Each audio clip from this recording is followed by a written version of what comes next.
تو ایسی صورت میں اس پراپرٹی کے حصے کر کے دیکھا جائے گا ہر بیٹے کے حصے میں کتنی کتنی پراپرٹی آتی ہے، جتنی پراپرٹی آتی ہے اس کا پیسہ جوڑا جائے گا. تو جو میں نے بتایا 43,700 روپیہ، اگر اتنے روپے اگر ہر بیٹے کے حصے میں پراپرٹی کے آ رہے ہیں تو سارے بیٹوں کے اوپر قربانی واجب ہو جائے گی.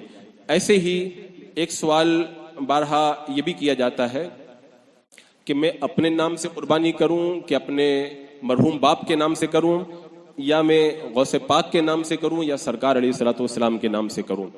تو اگر کوئی مالک نصاب ہے اس پر قربانی واجب ہے تو اپنے نام سے قربانی کرنا اس کے اوپر واجب ہوگا. اگر اپنے نام سے نہ کرے اور نفلی طور پر اپنے باپ کی طرف سے کرے گا، باپ کو تو ثواب ملے گا لیکن بیٹا گنہگار ہوگا اپنے واجب کو نہ ادا کرنے کی وجہ سے. ہاں اگر زیادہ مال ہے تو اپنی طرف سے ادا کرنے کے بعد اپنے باپ کی طرف سے بھی کر دے، غوث پاک اور سرکار صلی اللہ تعالی علیہ وسلم کی طرف سے بھی کر دے.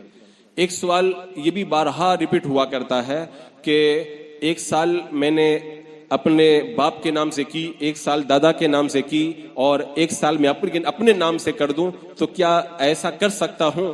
تو یہ مسئلہ یاد رکھا جائے، قربانی جو ہے وہ الگ الگ سالوں میں الگ الگ لوبے پہ واجب نہیں ہوتی. جو بندہ جس سال کے اندر مالک نصاب ہوگا اس پر قربانی واجب ہوگی، اور جتنے سال تک مالک نصاب رہے گا اتنے سال تک قربانی واجب رہے گی. تو اگر آپ 5 سال تک مالک نصاب تھے تو 5 سال تک آپ پر قربانی کرنا واجب ہوگا. ایسا نہیں کہ ایک سال اپنی طرف سے کر دیں، ایک سال اپنے بھائی کی طرف سے کر دیں، ایک سال اپنی بیوی کی طرف سے کر دیں. ایسا کرے گا تو اپنی قربانی جو اس کے ذمہ باقی رہ گئی ہے اس کا گناہ اس کے سر پر آئے گا اور وہ گنہگار ہوگا. ایسے ہی ایک سوال لوگوں کی طرف سے یہ کیا جاتا ہے کہ میرا عقیقہ نہیں ہوا ہے، کیا میں قربانی کروں تو قربانی صحیح ہو جائے گی؟ عقیقہ کرنا سنت ہے، کریں اور کرنا چاہیے، لیکن اگر کسی کا عقیقہ نہیں ہوا ہے تو اس سے قربانی پہ فرق نہیں پڑے گا. قربانی آپ پر اگر واجب ہے تو چاہے آپ کا عقیقہ ہوا ہو یا عقیقہ نہ ہوا ہو، قربانی بہرحال آپ کو کرنا واجب ہوگا. ابھی ایک سوال جلدی مجھ سے یہ کیا گیا کہ رمضان کے مہینے میں زکوٰۃ نہیں ادا کر پایا تو کیا قربانی کروں گا تو میری قربانی صحیح ہو جائے گی؟ زکوٰۃ ایک علیحدہ فرض ہے، قربانی ایک الگ واجب ہے. آپ نے زکوٰۃ نہیں ادا کی تو اس کا گناہ آپ کے ذمے ہے. اب یہ کیا کہ ایک گناہ کر کے پھر قربانی نہ کر کے دوسرا گناہ بھی آپ کریں، زکوٰۃ کو بھی ادا کریں اور زکوٰۃ نہیں ادا کی ہے تب بھی قربانی اگر آپ پر واجب ہے تو قربانی جو ہے وہ آپ کے اوپر کرنا ضروری ہوگا. اور ایسے ہی جیسا کہ میں نے ابھی بتایا جوائنٹ فیملی جس میں بہت سارے لوگ مل کر کے رہتے ہیں، بھائی ہیں، بھتیجے ہیں، سب مل کر کے رہتے ہیں، وہ لوگ سمجھتے ہیں کہ پورے گھر کی طرف سے ایک دو بکرا لے آئیں بس سب کی قربانی ہو گئی. حالانکہ ایسا نہیں ہوتا ہے. اگر گھر میں 10-20 لوگ ایک ساتھ جوائنٹ فیملی کے طور پر رہ رہے ہیں اور سب الگ الگ کماتے ہیں یا مل کر کماتے ہیں لیکن اپنا مال الگ رکھتے ہیں اور سب کے پاس میں وہ 43,700 اتنا روپیہ جو نصاب کے برابر بنتا ہے ان کی ملکیت میں ہے، تب پھر جتنے لوگوں کے پاس اتنا مال ہوگا ان سب کے اوپر قربانی واجب ہوگی. ایسا نہیں ہے کہ گھر کا ایک مکھیا کر دے تو سب کی قربانی ادا ہو جائے. ہاں اگر زیادہ لمبا خرچہ بیٹھ رہا ہے تو ایک بکرا لے لیں، 2 بکرا لے لیں، باقی آپ حصہ رکھ کے اپنی قربانی کو ادا کریں. ایک سوال یہ بھی بارہا کیا جاتا ہے کہ اگر کسی نے رمضان المبارک کا چاند، یہ ذی الحجہ کا چاند نظر آنے کے بعد میں ناخن کاٹ لیے یا بال کٹوا لیے تو اس کی قربانی صحیح ہوگی کہ نہیں ہوگی؟ ذی الحجہ کا چاند نظر آنے کے بعد بال اور ناخن نہیں کاٹنا چاہیے اگر قربانی کا ارادہ ہو. یہ ایک مستحب عمل ہے. اگر آپ نے کاٹ لیے تو آپ پر کوئی گناہ نہیں ہے اور قربانی آپ کریں گے تو آپ کی قربانی صحیح ہو جائے گی. بلکہ جن پر قربانی واجب نہیں ہے، اللہ کے رسول علیہ السلام نے فرمایا وہ بھی اگر بال اور ناخن نہ کاٹیں اور عید کے دن اس کے بعد میں کاٹیں تو اللہ تعالیٰ ان کو بھی قربانی کا ثواب عطا فرمائے گا. ایسے ہی ایک غلط فہمی لوگوں میں یہ رہتی ہے کہ جانور خریدنے جاتے ہیں اور پھر دیکھتے ہیں کہ اس کے دانت نہیں ہیں تو کہتے ہیں کہ اس کی قربانی بھی صحیح نہیں ہے. اگر وہ جانور بکرا اگر سال بھر کا ہے، چاہے دانت اس کے نہ آئے ہوں، آ کر کے اگر گر جائیں تو پھر اس کی تو قربانی جائز نہیں ہوگی. لیکن آئے ہی نہ ہو تو ایسے بکرے کی قربانی جائز ہوگی اگر اس کی عمر پورے 1 سال کی ہو. لیکن اگر سال سے 1 دن بھی اگر بکرے کی اگر عمر کم ہے تو پھر ایسے بکرے کی قربانی کرنا یہ جائز نہیں ہوگا اور قربانی ادا نہیں ہوگی. اور اسی طرح ایک سوال یہ بھی ریپیٹ ہوتا ہے کہ کوئی اپنے مرحوم کے نام سے جانور ذبح کرے تو کیا اس گوشت کو ہم گھر والے کھا سکتے ہیں یا سب گوشت غریبوں کو دینا پڑے گا؟ تو اس کی دو صورتیں ہیں. اگر مرنے والے نے وصیت کی تھی کہ میری طرف سے قربانی کر دینا، تو ایسی صورت میں اس کی وصیت پر عمل کرتے ہوئے آپ جو قربانی کریں گے اس پورے گوشت کو صدقہ کر دیں گے. لیکن اس نے وصیت نہیں کی تھی، ایصال ثواب کے لیے آپ اپنی طرف سے قربانی کر رہے ہیں، تو ایسی صورت میں آپ اس گوشت کو چاہے تو پورے کو صدقہ کر دیں اور چاہے تو اس گوشت کو اپنے پورے گھر میں رکھ لیں، چاہے دوستوں کو دے دیں. وہ جس طرح قربانی کا دوسرا گوشت ہے ویسے ہی اس کا بھی حکم دیا جاتا ہے. ایک غلط فہمی لوگوں میں یہ بھی ہے کہ جانور جب ذبح کرتے ہیں تو ذبح کرنے میں جو ہے وہ کبھی کبھی مونڈی جو ہے وہ الگ ہو جاتی ہے، تو کہتے ہیں اس جانور کو کھانا جائز نہیں ہے. حالانکہ ایسا نہیں ہے. جانور کو ذبح کرتے وقت میں 4 رگیں کاٹی جاتی ہیں.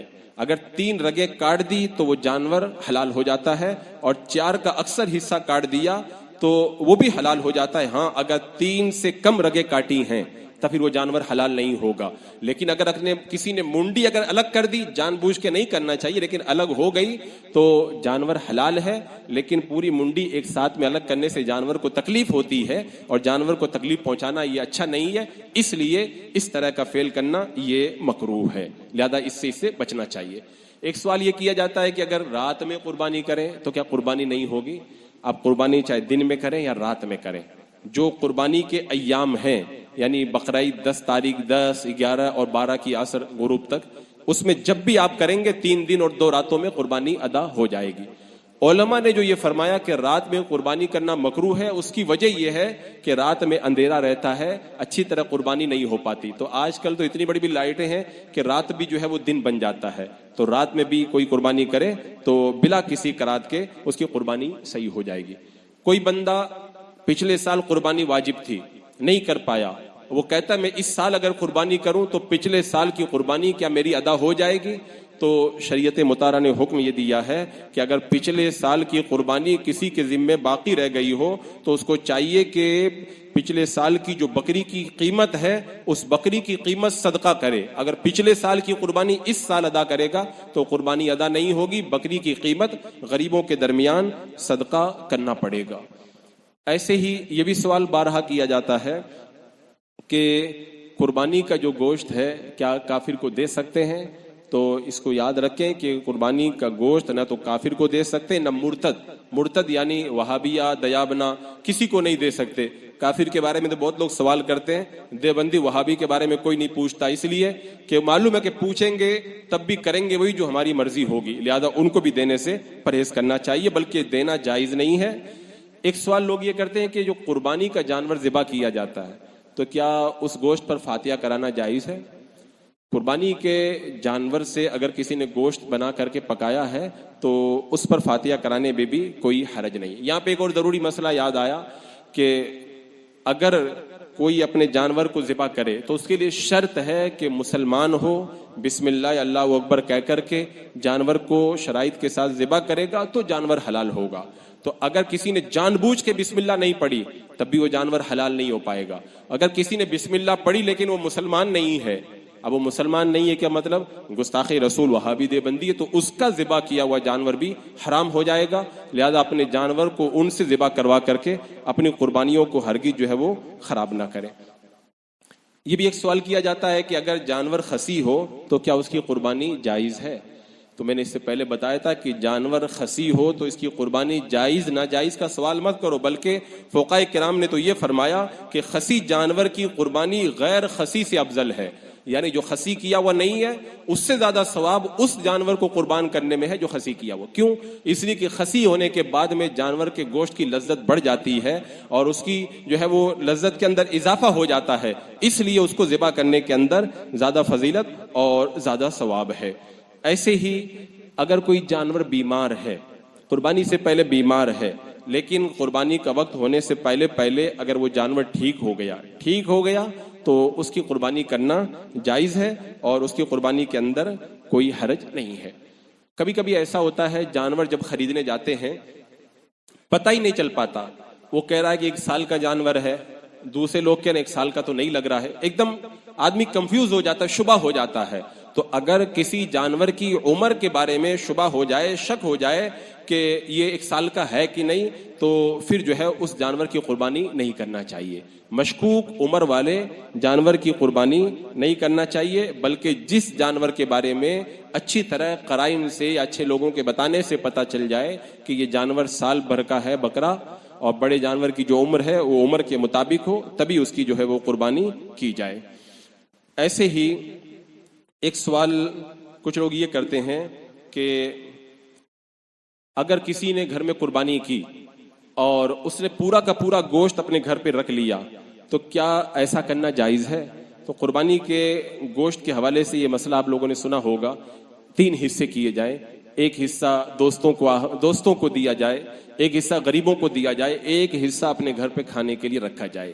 اگر کوئی پورا غریبوں کو دے دے بہت اچھی بات ہے، گھر پہ لوگ زیادہ ہیں پورا گھر پہ رکھ لے تو ایسا کرنا بھی جائز ہے، اس کے اندر کوئی حرج نہیں ہے۔ اور ایسے ہی ایک مسئلہ یہ پیش کیا جاتا ہے کہ قربانی کے جانور میں عقیقہ کرنا کیسا ہے؟ جیسے بڑے جانور میں لوگ عقیقہ کا بھی حصہ لیتے ہیں اور قربانی کا بھی، تو قربانی اور عقیقہ یہ دونوں قربت ہیں، دونوں ثواب کے کام ہیں، لہذا ایک ہی جانور کے اندر قربانی اور عقیقہ دونوں کی نیت سے حصہ لینا جائز ہے۔ یہ ہے کہ لڑکے کے لیے حصہ لیں تو 2 حصے لیں، اور اگر لڑکی کے لیے لیں تو 1 حصہ لیں، لیکن اگر کوئی لڑکے کے لیے 1 حصہ لے گا تب بھی وہ اس کا عقیقہ درست ہو جائے گا، اس کے اندر کوئی حرج نہیں ہے۔ اور یہاں پر ایک بات یاد آ گئی تو میں یہ بھی بتا دوں، بقرعید کے دن لوگ تلاش کرتے ہیں کوئی ذبح کرنے والا حافظی مل جائے، کوئی بانگی صاحب مل جائے، کوئی خادم صاحب مل جائے۔ تو قربانی کے فرائض، واجبات یا سنتیں یا مستحبات میں سے بانگی اور خادم کو تلاش کرنا نہیں ہے۔ آپ قربانی کا جانور خود بھی ذبح کر سکتے ہیں، بلکہ میں آپ کو بتاؤں قربانی کا جانور اپنے ہاتھ سے ذبح کرنا یہ بہتر ہے۔ اور حضرت فاطمہ الزہرا رضی اللہ تعالیٰ عنہ سے میرے آقا علیہ السلام نے ارشاد فرمایا کہ اے فاطمہ، جب تمہارا جانور ذبح کیا جائے تو تم اس جانور کے پاس میں حاضر رہو، اس لیے کہ اس کے خون کا قطرہ جب زمین پہ گرتا ہے اللہ تعالیٰ تمام گناہوں کی مغفرت فرما دیتا ہے۔ تو اگر خود کرنا جانتے خود کریں، نہیں کرنا جانتے، اچھی طرح نہیں کر پاتے، کسی سے جانور ذبح کروائیں تو خود وہاں پر موجود رہیں، اور اس وقت وہاں پر موجود رہنا یہ بڑی فضیلت اور بڑے ثواب کا کام ہے۔ ایسے ہی قربانی کے حوالے سے ایک مسئلہ یہ بھی پیش آتا ہے کہ قربانی کے جانور میں جو عیب ہوتے ہیں اس میں بہت سارے لوگ کنفیوز ہو جاتے ہیں۔ میں نے اس سے پہلے تفصیل کے ساتھ میں قربانی کے جانور کے جو عیب ہیں ان کو بیان کیا تھا۔ اب جتنے جانور ہیں اتنے ہی عیب ہیں، اب سارے عیب تو بیان نہیں کیے جا سکتے۔ مجھے یاد آتا ہے میں نے کسی موقع پر تفصیل کے ساتھ سارے عیب بتائے تھے، میں موٹے موٹے بتا دیتا ہوں۔ ابھی سب لوگ بکرا منڈی اور جو ہے وہ بھینسا منڈی کی طرف رخ کر رہے ہیں تو کنفیوز ہو جاتے ہیں کہ پتہ نہیں اس جانور کی قربانی جائز ہے کہ نہیں جائز۔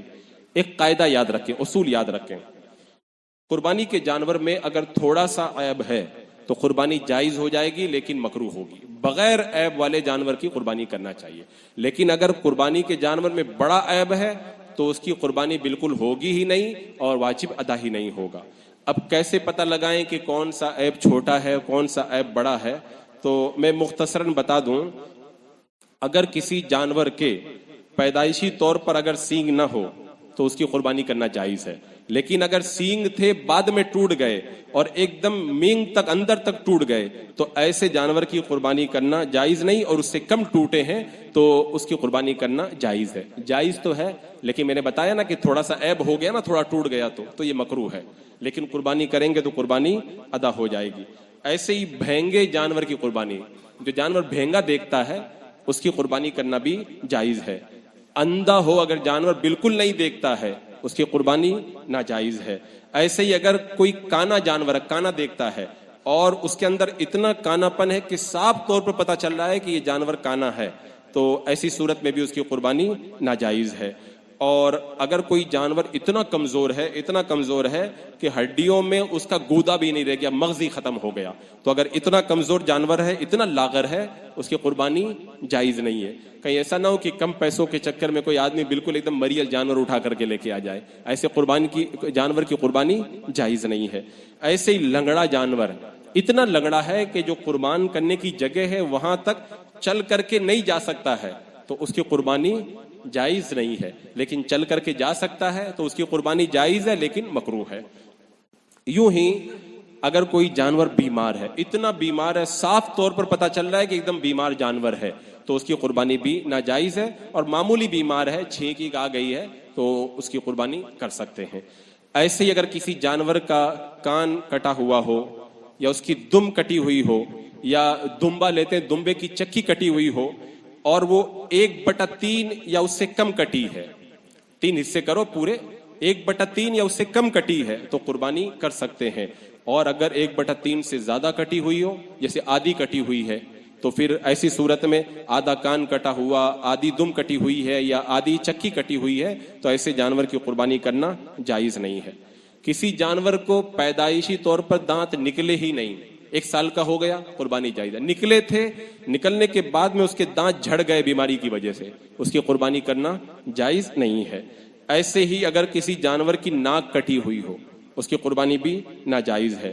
اور اگر کوئی جانور بھانج ہو، بچہ دینے کے لائق نہیں رہ گیا، تو بھانج جانور کی قربانی کر سکتے ہیں۔